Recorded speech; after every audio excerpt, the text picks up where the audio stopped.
रूस यूक्रेन युद्ध अब जिस मुकाम पर पहुंच चुका है, वहां से ऐसा लग रहा है कि यूक्रेन अब युद्ध को आगे ले जाने की स्थिति में नहीं है और न ही उसे कुछ हासिल होने की सूरत नजर आ रही है। रूस की सामरिक ताकत यूक्रेन की तुलना में कहीं ज्यादा है, लेकिन अमेरिका समेत नेटो देशों के सहयोग ने यूक्रेन को मुकाबले में खड़ा रखा था। लेकिन अब वो मदद के हाथ पीछे खींचते चले जा रहे हैं। इसी मदद की गुहार को लेकर जेलेंस्की हाल ही में वॉशिंगटन पहुंचे थे। पिछले साल दिसंबर 2022 में जब जेलेंस्की ने अमेरिका का दौरा किया था, तब खूब आवभगत हुई थी। यहां तक कि टाइम्स मैगजीन ने जेलेंस्की को पर्सन ऑफ द ईयर चुना था। लेकिन इस बार के आगमन में माहौल बदला बदला सा था। कहीं कोई गर्मजोशी इस बार नजर नहीं आई।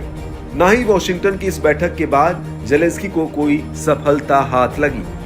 टाइम्स मैगजीन ने जेलेंस्की से इस मुलाकात की प्रतिक्रिया लेनी चाहिए, लेकिन खार खाए जेलेंस्की ने यह मौका नहीं दिया।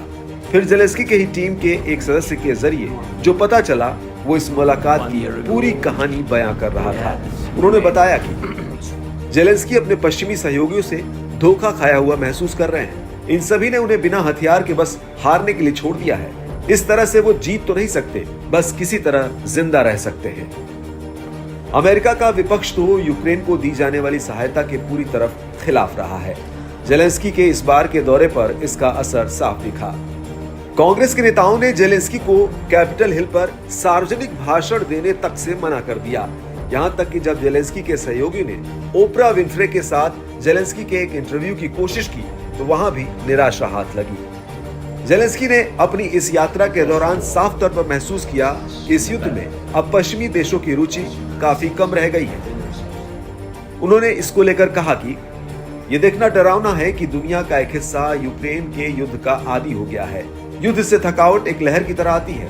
आप इसे अमेरिका, यूरोप में देखते हैं। ये साफ दिखता है कि जैसे ही वे थोड़ा थकने लगते हैं, ये उनके लिए एक शो की तरह हो जाता है। मैं इसे 10वीं बार दोबारा नहीं देख सकता। युद्ध के 20 महीने बाद भी यूक्रेन का लगभग 5वां हिस्सा रूसी कब्जे में है। हजारों सैनिक और नागरिक मारे गए हैं। ओवरऑल देखें तो ये युद्ध भारी नुकसान के साथ आगे बढ़ा है। ऐसे में जेलेंस्की के लिए सहयोगी देशों को ये विश्वास दिलाना और भी मुश्किल हो गया है कि जीत उनके पाले में आएगी।